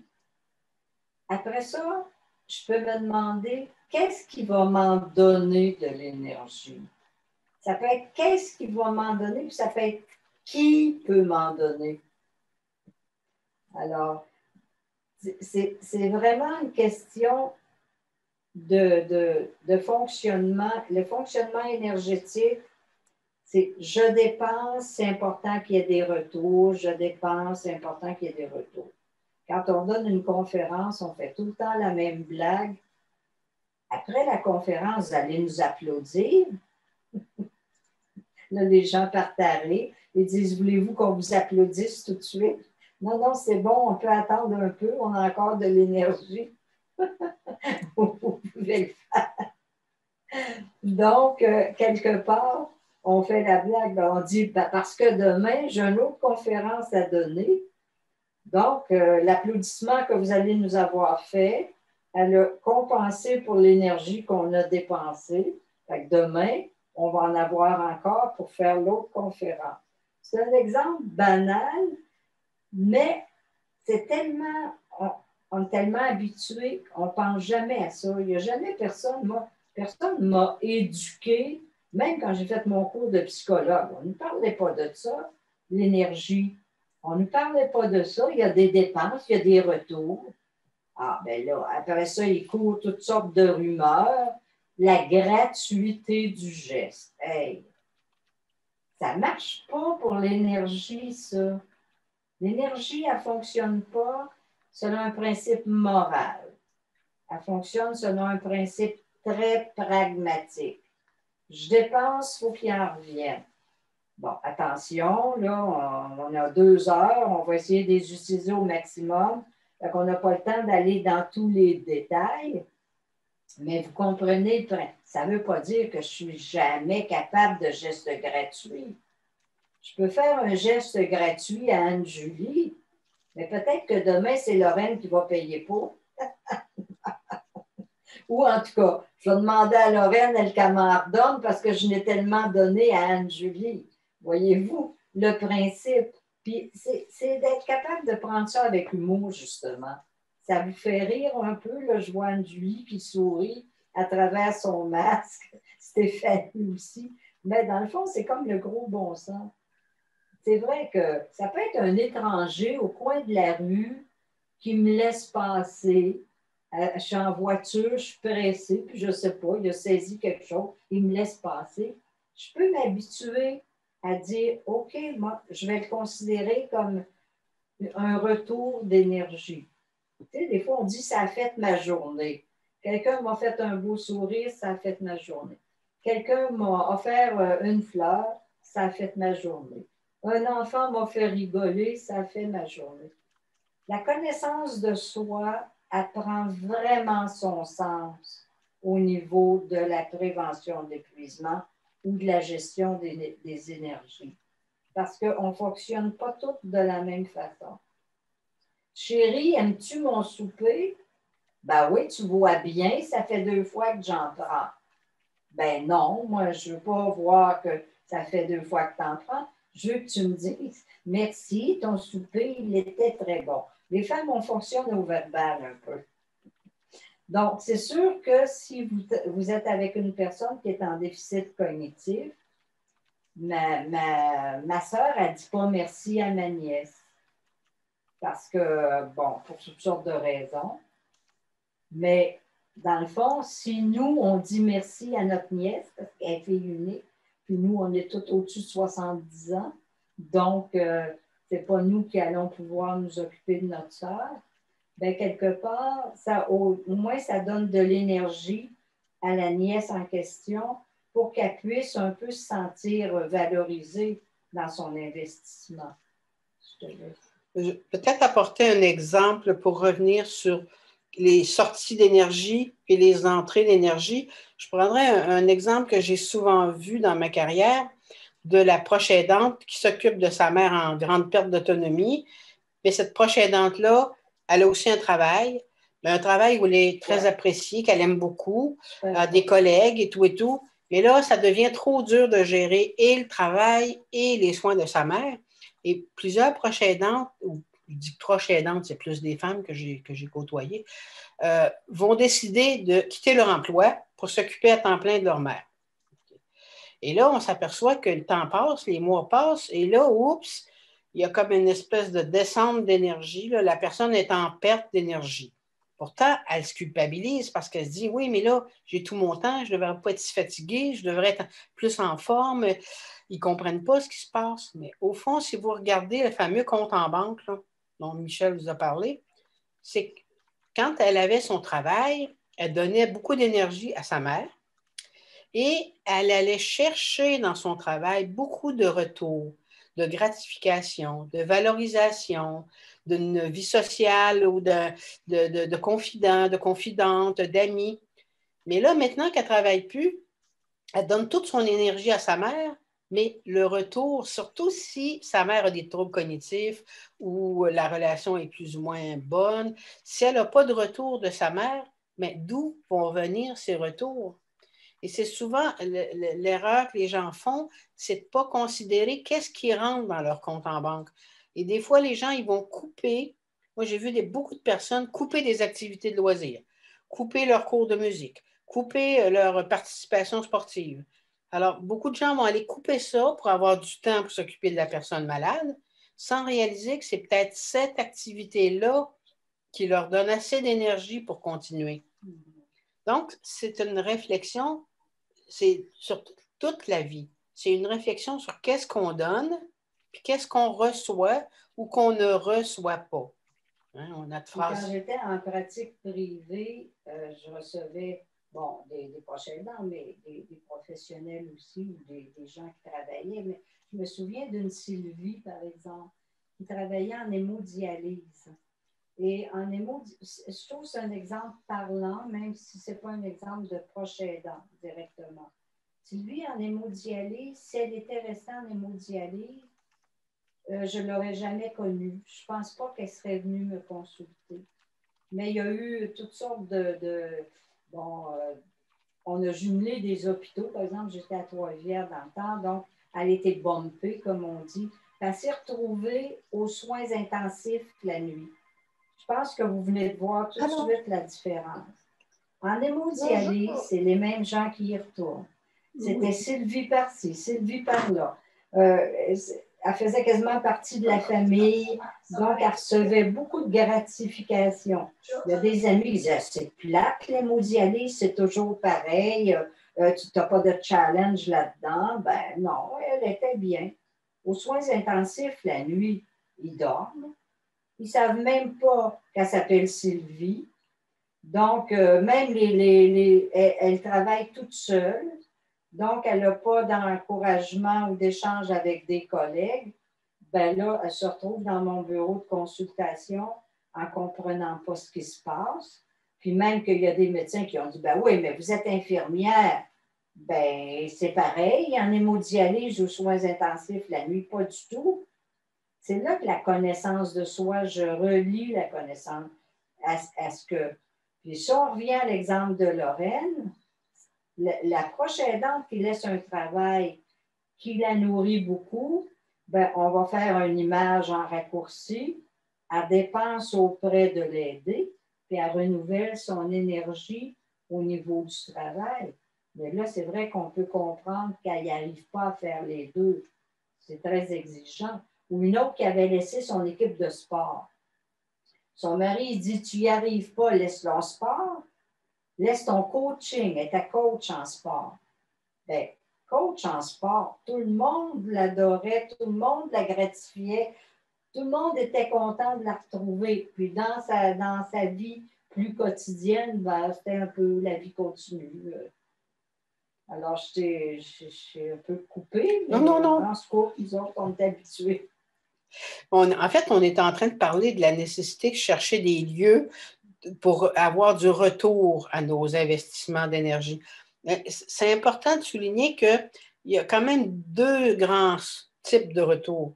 On a beaucoup parlé des retours affectifs. Hein? Quand on vous dit merci, qu'on vous fait un beau sourire, qu'on est content de vous accueillir. Quand il n'y a pas de COVID, on vous fait un gros bec, un gros bisou. Bon, ben ça, il y a des retours affectifs, c'est vraiment, c'est ça, c'est affectif. Certaines personnes sont moins du genre affectif. Et les retours qui sont valorisants pour ces personnes-là, c'est souvent l'efficacité. Je suis organisée. Mon travail est organisé. J'ai un horaire, j'ai une maison qui est impeccable. Je réussis à tout faire mes soins. Je suis en contrôle de la situation. Alors, certaines personnes, ils se valorisent beaucoup quand tout roule, tout marche, puis ils sont en contrôle. Puis d'autres personnes, ça les valorise beaucoup quand il y a du lien affectif, quand il y a beaucoup de gratitude, de remerciements. Donc, c'est important aussi de voir quelles sortes de retours ont de la valeur pour soi. OK? Fait que regardez ça, puis même vous pouvez apprendre à... Oui, il y a quelqu'un qui parlait, non? Vous pouvez apprendre aussi à le demander. Hein? On peut, bon, on va passer à un autre sujet, mais c'est important de finir ça. Vous avez compris que l'énergie existe, l'énergie s'épuise, l'énergie se renouvelle. Donc, la solution se situe beaucoup dans comment ça se renouvelle. Parce qu'il y a des situations où on ne peut pas faire de l'économie d'énergie. Des fois, oui, mais des fois, non.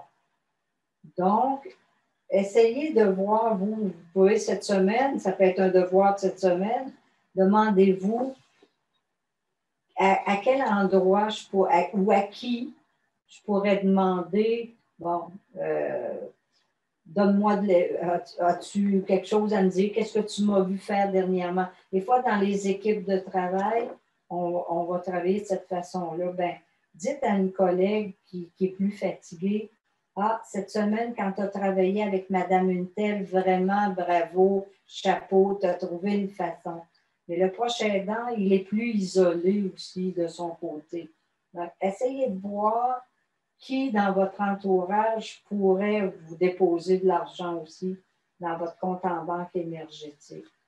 Peut-être que par rapport au thème de l'énergie... Bien, il y a aussi le facteur de demander. Il y a des proches aidants, mais pas juste des proches aidants, les gens en général, ils ont du mal à demander. C'est comme s'il fallait qu'on devine leurs besoins, qu'on sache qu'est-ce qu'ils ont besoin sans qu'ils aient à le dire. Tu sais. Vous avez dans un chicane d'amoureux, il y en a un qui va finir par dire « Tu saurais si tu m'aimais, tu l'aurais déjà fait, tu l'aurais déjà dit. » Bon, tu aurais deviné. Mais je pense que c'est important de voir qu'on peut demander. Si les gens ne nous offrent pas spontanément ce qu'on a besoin, on peut au moins le demander.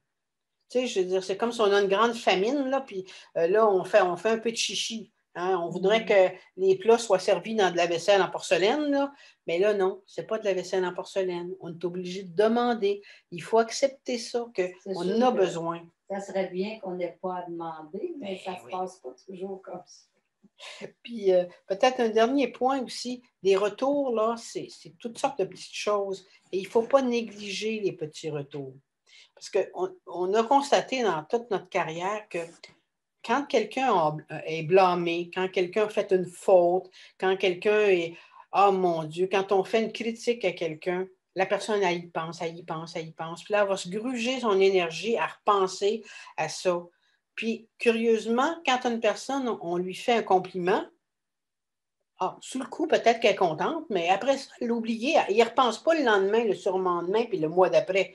On s'est aperçu que dans le fond, on ne donne peut-être pas assez de valeur aux compliments ou aux marques d'appréciation qu'on reçoit ou qu'on demande. On peut les demander aussi, les marques d'appréciation, si on n'en reçoit pas assez.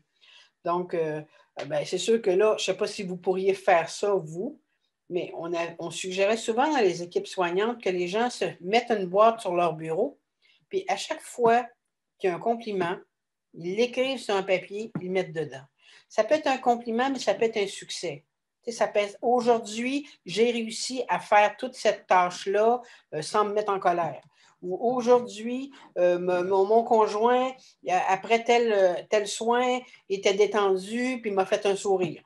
Ou aujourd'hui, l'aide-soignante qui est venue à la maison m'a dit que je m'y prenais très bien avec ma soeur. Parce qu'on l'oublie. On l'oublie. C'est important de tout noter ça, de mettre ça quelque part dans une belle boîte.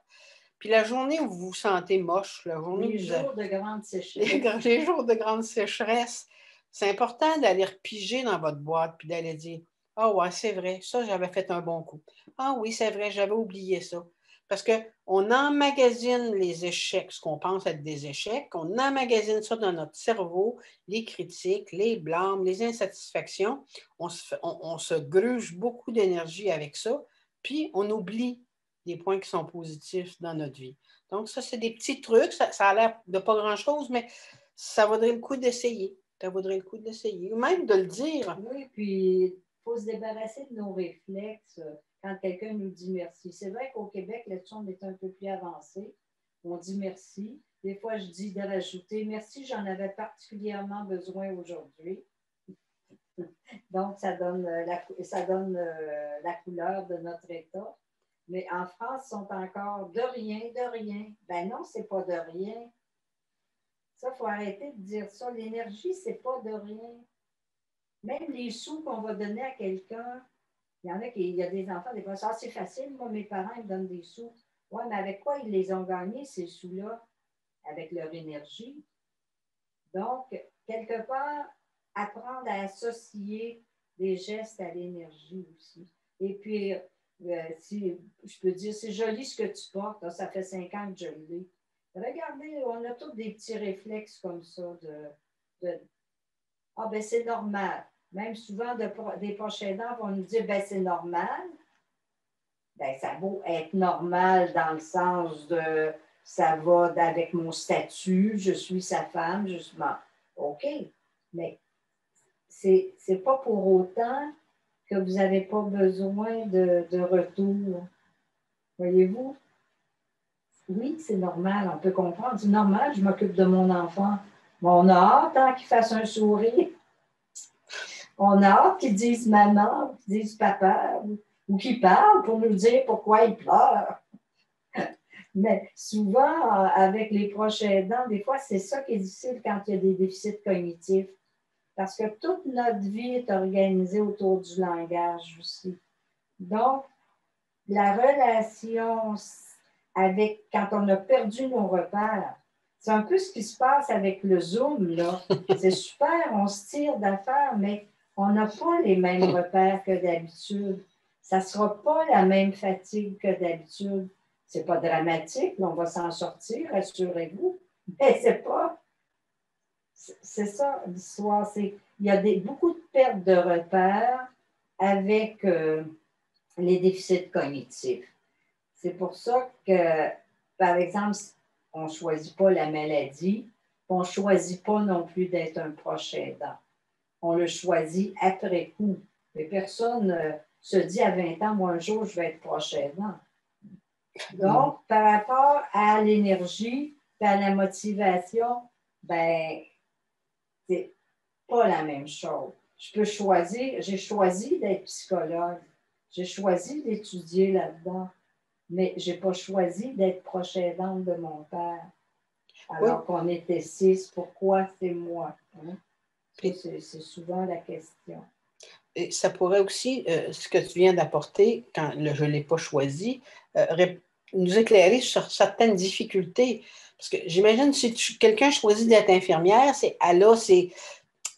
comment je dirais, c'est un peu chez elle, une espèce de... La fibre. Oui, la fibre infirmière. Il y a comme une habileté qui est là.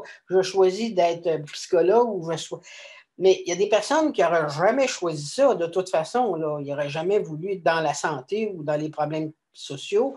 Fait que c'est sûr que là, ces personnes-là, ils sont comme pas en même place quand ils arrivent à être obligés de jouer le rôle de proche aidant. Il y a comme un petit peu de chemin à rattraper, là, parce que ça ne demande pas les mêmes habiletés. Ce n'est pas une évaluation négative. Non. C'est un constat de fait. On n'a pas tous les mêmes aptitudes au don de soi. Je pense qu'il faut le dire comme ça, même si c'est peut-être un peu, ça demanderait explication. Mais ça peut aussi expliquer le fardeau subjectif. Oui. Si j'ai des aptitudes pour prendre soin des autres, ou si j'en ai pas, mais c'est plus difficile peut-être. C'est sûr que moi, je ne vends pas de l'automobile. C'est pas ça. C'est pas c'est pas une évaluation comme telle. Mais si j'ai choisi d'être psychologue, il y a une raison. Donc, sur 6 enfants, qui vous pensez qui était le prochain aidant désigné? Ben, ça a bien tombé sur la psychologue. Donc, faut quand même que je... Oui, OK, peut-être que j'ai une propension à... Ça ne veut pas dire que je n'ai pas d'énergie, qu'il faut que je fasse attention à doser mon don de soi. De toute façon, cette expression-là me fait rire un peu, là. Mais rire dramatiquement, je pense. Le don de soi. Ben non, on ne va pas jusque-là, là. On donne, mais le don de soi, totalement, non. Parce que qui veut aller loin, ménage sa monture. Puis s'il n'y a plus de proches aidants, ben, qu'est-ce qu'il va faire, l'aider? Alors, des fois, ça fait... C'est tout simplement dit, il y en a qui disent « Ouais, mais pas besoin d'être psychologue pour dire ce que vous dites. » Ben, c'est vrai, j'en conviens. Ça tombe sous le sens. Il y a plein de choses qui tombent sous le sens. Mais parfois, c'est important de se le faire rappeler. De ne pas chercher midi à 14 heures des grandes formules. L'énergie, c'est l'énergie. Qu'est-ce que je peux faire dans ma gestion énergétique? Il y a une anecdote qu'on a ici entendue en Bretagne, qu'on a toujours trouvée absolument savoureuse. C'est les aides-soignantes qui nous rapportent qu'ils ont une dame à domicile très âgée, avec un caractère très difficile, et c'est sa fille qui vit avec, qui est elle-même âgée. Et la fille a fait tout son possible, elle se démène pour faire plaisir à sa mère, mais c'est jamais assez, c'est jamais correct, c'est jamais assez souvent. Bref, l'aidante est vraiment sur la pente descendante, est en train de s'épuiser. Et comme ça, spontanément, elle dit aux aides-soignantes, ben, vous ne pourriez pas trouver une autre personne âgée dans le quartier dont je m'occuperais, puis quelqu'un d'autre viendrait s'occuper de ma mère. Oui, et elle avait ajouté, trouver une personne dont je m'occuperais et qui serait contente. Et trouver quelqu'un d'autre pour s'occuper de ma mère. Et ça, c'est une vraie histoire. On ne l'a pas inventée. Mais moi, je la trouve fascinante parce que cette dame-là, elle a compris Alexander Lowen sans l'avoir lu. Parce qu'au fond, elle est en train de nous dire, moi, je veux donner de l'énergie pour aider les autres. Donc, c'est dans sa fibre à elle. mais je ne suis plus capable parce que je n'ai pas de retour. Donnez-moi quelqu'un d'autre qui va être content, donc qui va me valoriser. Et puis, pour que je me sente utile. Bien, c'est ça, il faut se sentir Dans le fond, utile. c'est l'idée. Je peux savoir que je suis utile, mais si je suis tout le temps critiquée que l'autre personne n'est jamais contente, je ne me sens pas utile aux yeux de l'autre. Donc, elle voulait se sentir utile. Elle ne voulait pas arrêter de donner. Ouais, ça peut être pratique si on pouvait faire des échanges de mails. Oui, ça des fois compliqué. Mais en fait, on pourrait résumer ça avec une phrase qu'on utilise souvent qui est de quand on s'épuise, là, c'est pas toujours parce qu'on a trop donné. C'est souvent parce qu'on n'a pas assez reçu. Et ça, je pense qu'il faut la méditer, cette phrase-là. Moi, personnellement, je n'arrêterai pas de donner. Ça ne marchera pas, ça ne donne rien, mais il faut que j'apprenne quand même des fois à fermer les robinets à certains endroits. Même un jour, j'ai dit à mon fils, Jacques, répète après moi. Merci, maman. Maintenant, il y a des enfants, il leur dit la même phrase. Donc, c'est pas la gratuité du geste, il faut en rire. Bon, on a besoin quand même de savoir qu'on existe. L'heure étant ce qu'elle est, comment on s'oriente? Ben, moi, Oui. Mon Dieu.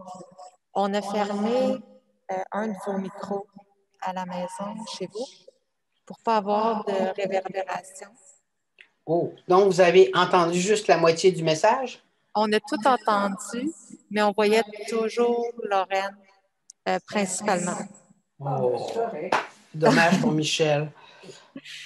Donc, quand on ouvre un autre son, on a de la réverbération. Ça, c'est parce qu'on est dans la même pièce, vous pensez?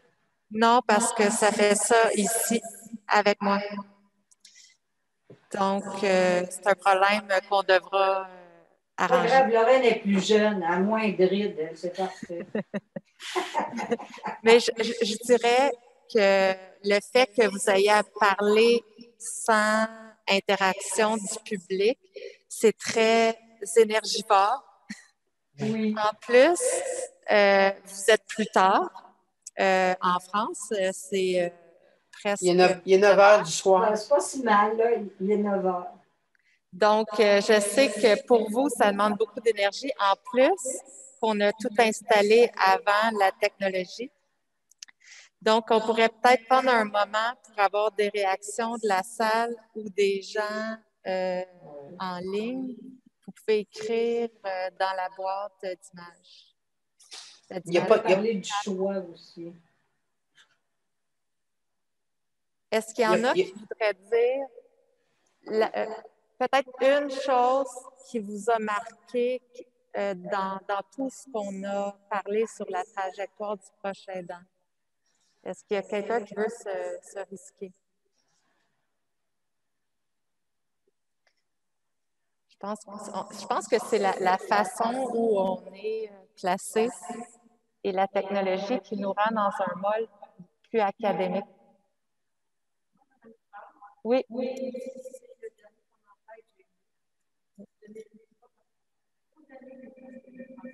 La référence d'Alexander Lowen pour l'énergie. C'est Alexander Lowen. Vous avez entendu? Oui. Alexander Lowen, il a écrit plusieurs livres. Celui qu'il y a la dépression nerveuse et l'énergie et le corps, la bioénergie. Puis un de son avant-dernier, c'est la joie retrouvée. Il y a beaucoup, beaucoup de principes là-dedans qui parlent justement de l'émotion qui est le plus énergivore, c'est l'émotion de la colère. Et quand on a une colère parce qu'on est déçu, parce qu'on est frustré, excusez-moi. Les femmes, on n'aime pas parler de colère. D'ailleurs, les hommes, ils n'acceptent plus. La colère, c'est pas l'acting out non plus. Je peux éprouver de la colère, mais pas manifester de la colère.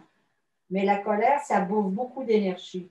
Donc, dans un de ses livres, Lowen y explique très bien tout l'impact sur le corps et sur l'énergie des frustrations et tout ça. Comme des gens disent, je n'ai pas d'attente. Ben, par contre, ils sont frustrés. Donc, si je suis frustrée, c'est que j'avais une attente. Donc, c'est des petits trucs comme ça qu'il faut repérer.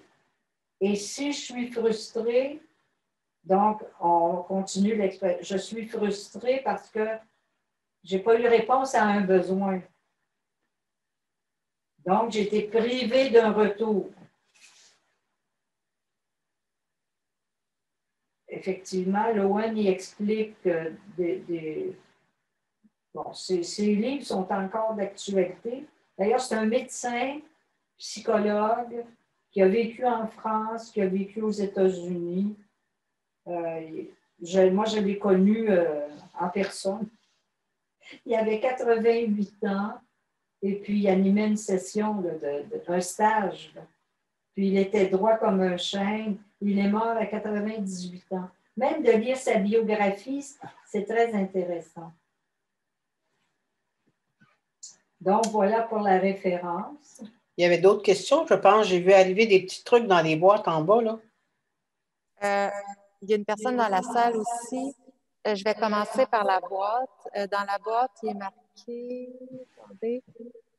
Je me reconnais votre conférence. Je me reconnais, votre conférence, c'est vraiment pertinent.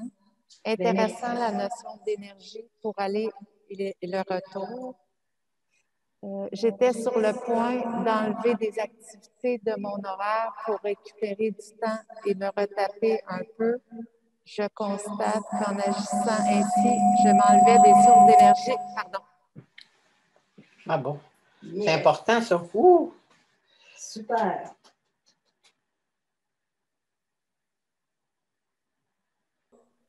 Est-ce qu'il y a une question? Oui. Donc, une participante disait que la notion de reconnaissance est difficile pour elle dans son rôle de proche aidant, qu'elle avait envie de dire « dis-moi merci des fois », un peu comme l'exemple avec votre fils « dis merci maman ». Puis, je vais lui demander de me dire la partie suivante.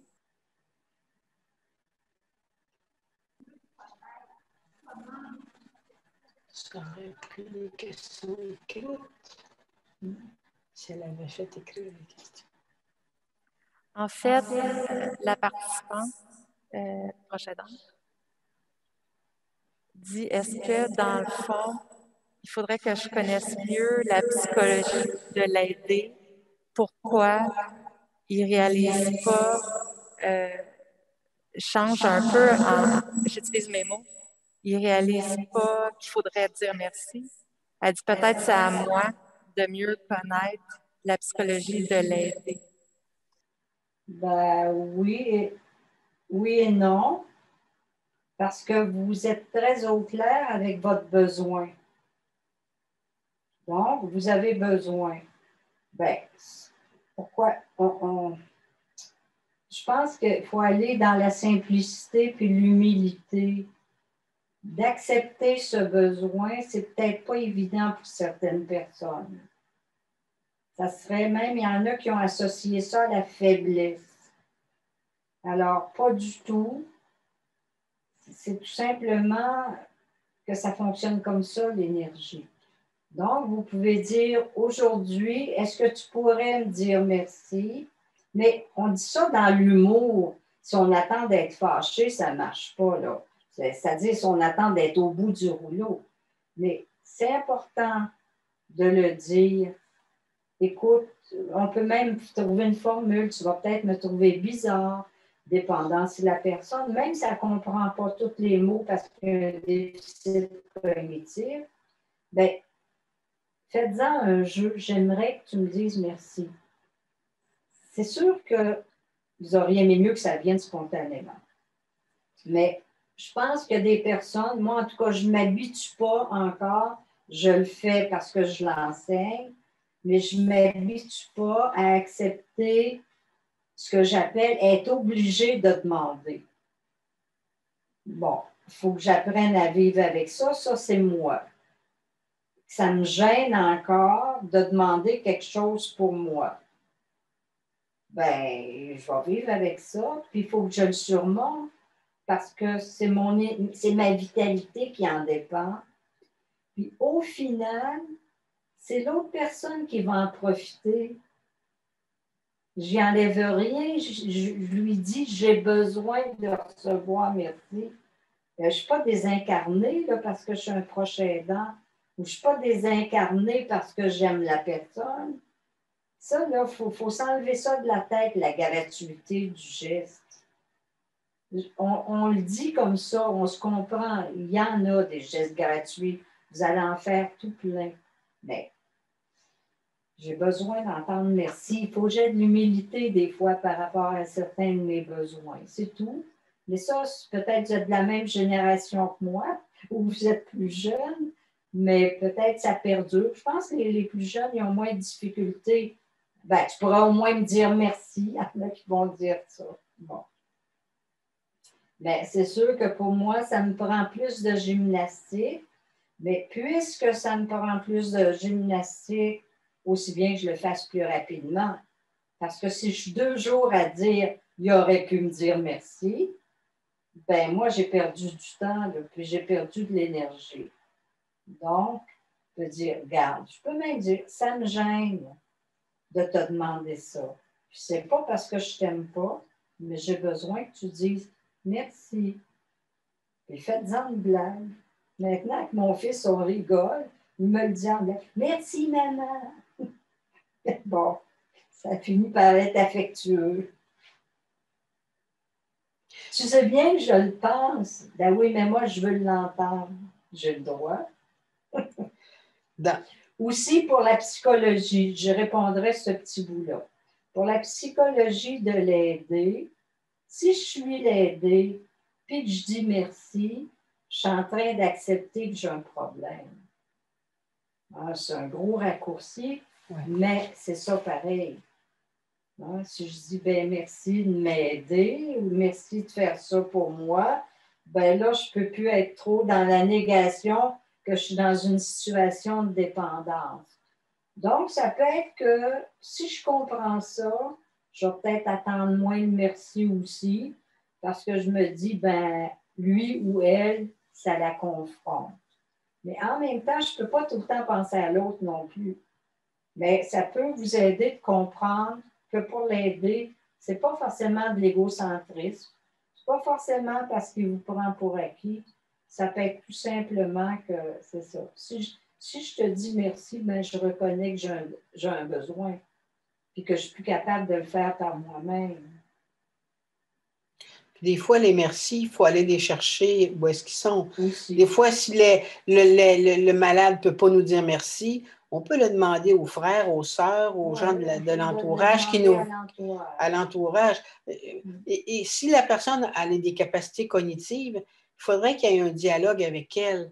Parce que moi, je l'ai fait souvent dans ma pratique, de parler avec la personne malade, puis de dire, écoutez, je pense que votre épouse, votre conjointe est fatiguée. Je pense qu'elle a besoin de temps en temps de sentir qu'elle est appréciée, puis un merci, ça pourrait faire du bien, ou même signaler son anniversaire. J'ai beaucoup travaillé avec les malades pour qu'ils prennent conscience qu'il n'y a pas juste ceux qui ont des besoins, mais que l'aidant a aussi des besoins. Parce que le piège, il est là, c'est que le malade est tellement malade souvent qu'on voit juste ses besoins à lui. Ben, puis le proche aidant, lui, il a l'impression que ses besoins, c'est des petits caprices, là, tu sais, il n'a pas le temps de s'occuper de ça. Et non, ce n'est pas des petits caprices. Il faut tenir compte des besoins des deux parties. Les deux besoins sont différents, mais ce n'est pas les mêmes. Ce n'est pas caprice parce que c'est essentiel. Le mot qui distingue caprice de besoin, c'est le mot essentiel. Si c'est essentiel pour que mon énergie se renouvelle d'avoir un merci, ben ce n'est pas un caprice. Je pense que ça a dû répondre quand même un peu à la question. Oui, Anne-Julie, ça a répondu? Oui, la personne répond oui. Puis vous avez souligné beaucoup. Je vais essayer. juste... OK. Bon, là, je pense que ça va être mieux. Non.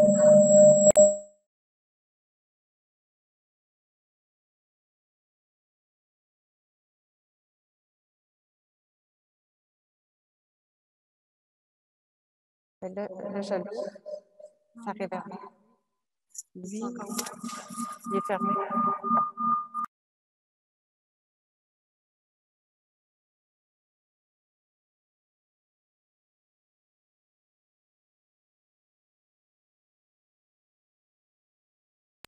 On vous entend plus.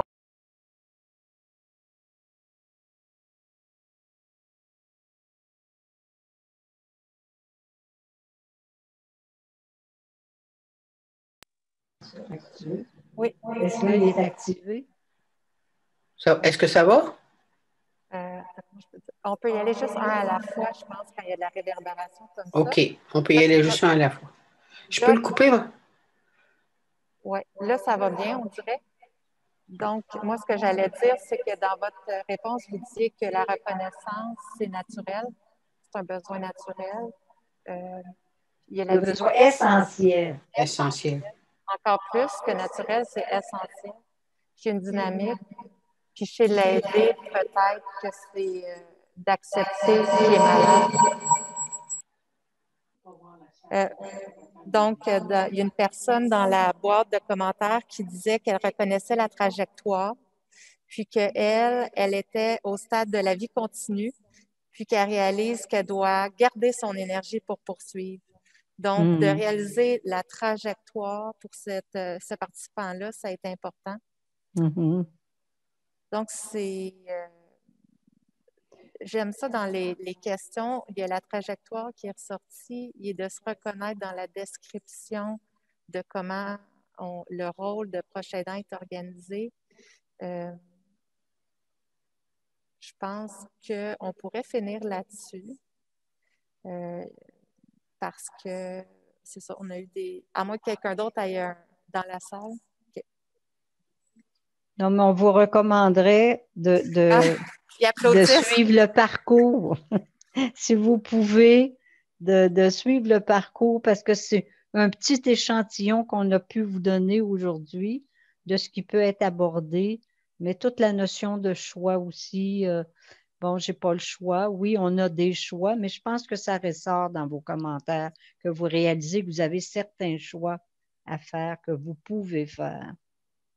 Anne-Julie, est-ce que tu peux annoncer, est-ce que vous avez des activités de groupe de prévues? Oui. La méthode qui est présentée aujourd'hui par Mme Arcan et Mme Brissette, c'est repris dans des ateliers qu'on donne à la bibliothèque ou les samedis café croissant. Cette année, on va prendre la méthode, puis c'est exactement ces étapes-là qu'on va suivre dans les groupes de soutien. Donc, si vous allez plus loin, c'est l'occasion. Et quand leurs livres vont sortir aussi, c'est une autre façon d'approfondir de manière individuelle la méthode. Donc, c'était ça le but d'aujourd'hui, c'était de lancer l'année, de réfléchir à votre trajectoire de proche aidant, puis de poursuivre l'année de cette façon-là. Je vous remercie d'être ici, d'avoir essayé cette façon de faire. Je remercie infiniment Mme Arcan et Mme Brissette, qui ont été extrêmement généreuses. À partir du mois de juin, je les ai appelées, je ne sais pas combien de fois, écrit, texté. J'ai jamais parlé autant avec des conférencières, texté. Ça a pris beaucoup d'organisation. Avec la COVID. Elle a dit merci. Merci. Oui, merci. Elle l'a dit tout le temps.